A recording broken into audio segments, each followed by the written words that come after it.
Berlin. One of the most striking images in the new retrospective of Torbjorn Rodlands photographs currently on display at C/O Berlin greets visitors as they enter the exhibition. It is a picture of a young woman, lit from the side by a powerful red light, with honey streaming down her cheeks onto her chin. Like many of Mr. Rodlands' works, the image titled Golden Tränen, or Golden Tears, looks like the kind of high-gloss photograph that might appear on a billboard or in a magazine advertisement, but it is unsettling in a way that can be hard to pin down. Sitting on a windowsill in the gallery, Mr. Rodland explained that the photograph was meant to arouse a variety of reactions depending on a viewer's cultural interests. An art historian, he said, might see it as a reference to the Weeping Virgin Mary, while a 22-year-old consumer of online pornography would see something more obscene. If there's only one possible reading of a photograph, then I'm less interested, Mr. Rodland added. The photographs are reading you if you're reading them.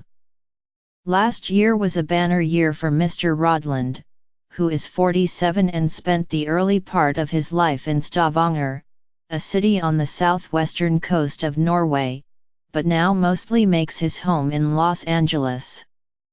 In the fall, the Serpentine Galleries in London hosted a retrospective of his work and, with the C/O Berlin exhibition, he has his first institutional show in Germany. He is currently a shooting star, said Anne-Kristen Bertrand, the curator of the C/O show. He is a mirror for how we interact with photography today. Mr. Rodland's work has drawn admirers on both sides of the Atlantic for his ability to use the language of commercial photography to create formally beautiful works that also point to something darker. We are permanently surrounded by advertising, whether it's product photography, or old genres, like portrait photography or landscapes, Ms. Bertrand said. He takes up these genres and quotes them, but manages to create something completely absurd and surreal. Mr. Rodland, a soft-spoken man with graying hair and a well-kept beard, tends to punctuate his conversations with long silences and looping digressions about theory and popular culture. He described his work as 1/3 Nordic melancholia, 1/3 Japanese cuteness and 1/3 American vulgarity. The exhibition in Berlin showcases the breadth of Mr. Rodland's work.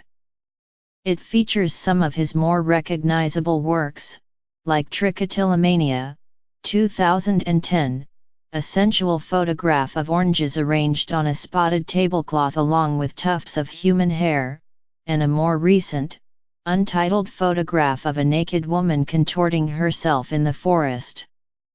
At first glance, the forest image seems like a straightforward nude, and it's only after a closer look that viewers will notice the fact that the woman is wearing sneakers on her hands. It is on one hand clearly readable, because you see it's a woman bending over, but these shoes make you completely irritated, Ms. Bertrand said.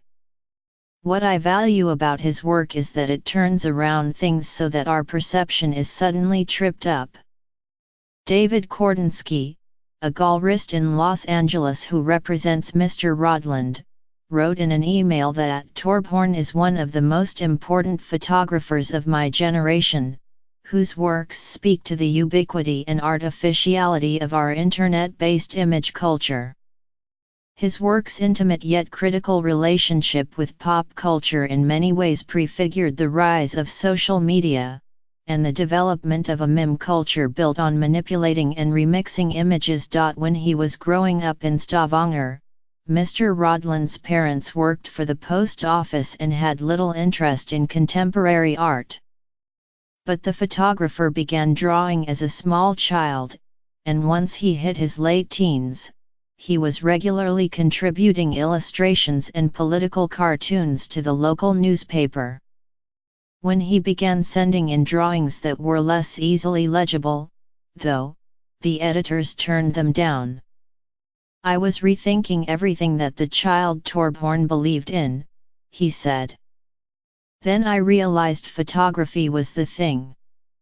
Mr. Rodland went on to study photography at the Bergen National Academy of the Arts on the west coast of Norway, where he developed the ideas that have come to motivate much of his work. He said he wanted to produce photographs that depicted the real world but that acknowledged the ways photography had been turned inward by the practices of appropriation, which drew attention to the act of taking a picture.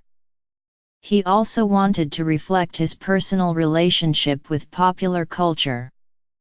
My desires have been expressed through the ads I looked at as a child, he said. It's personal.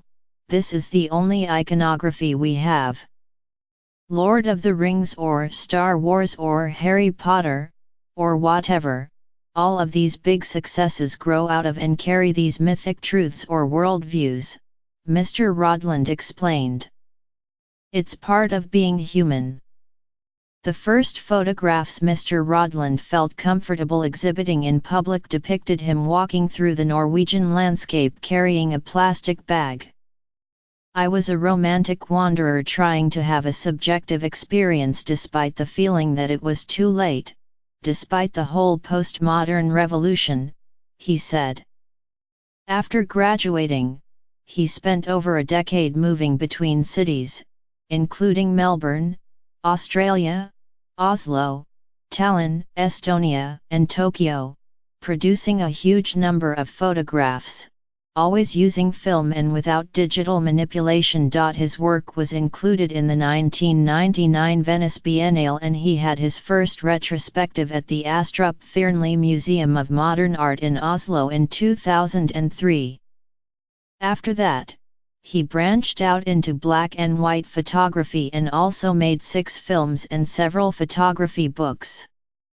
He has been exhibited at MoMA PS1, in the roving Manifesta Biennial, Manifesta 11 in Zurich, and in the Berlin Biennale. In 2016, the Whitney Museum chose Mr. Rodland to take part in a public art installation on the outside of 95 Horatio Street across from its new building. The museum's curators and Mr. Rodland selected Blue Portrait, Nokia N82, a photograph of a hand, set against a backdrop of yellow fall foliage, holding an outdated cell phone with an image of Anne Frank on it. The photograph is one of a number of works Mr. Rodland has made that allude to World War II. As with the religious and pop cultural imagery that appears in some of his work, his interest in the topic, he explained, stems from his fascination with the myths that shape contemporary society. In his view, the war has replaced the New Testament as society's vehicle for understanding good and evil. The Holocaust, Mr. Rodland explained, is the main mythical story of our culture.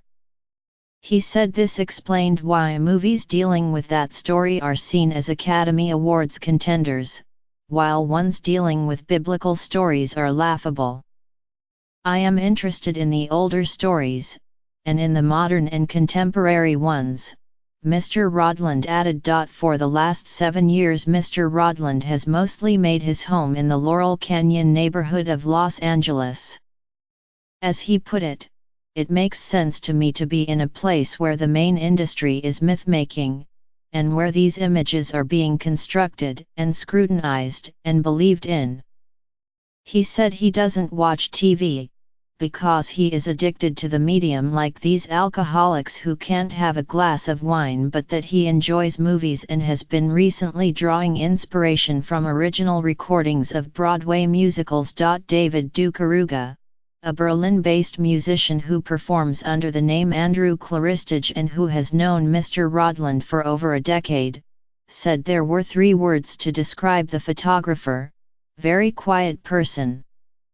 The two met in 2005, after Mr. Rodland heard a piece of music by Mr. Dukarug's former band, Sex in Dallas, and asked the musician and his collaborators to create an original score for his film 132 BPM.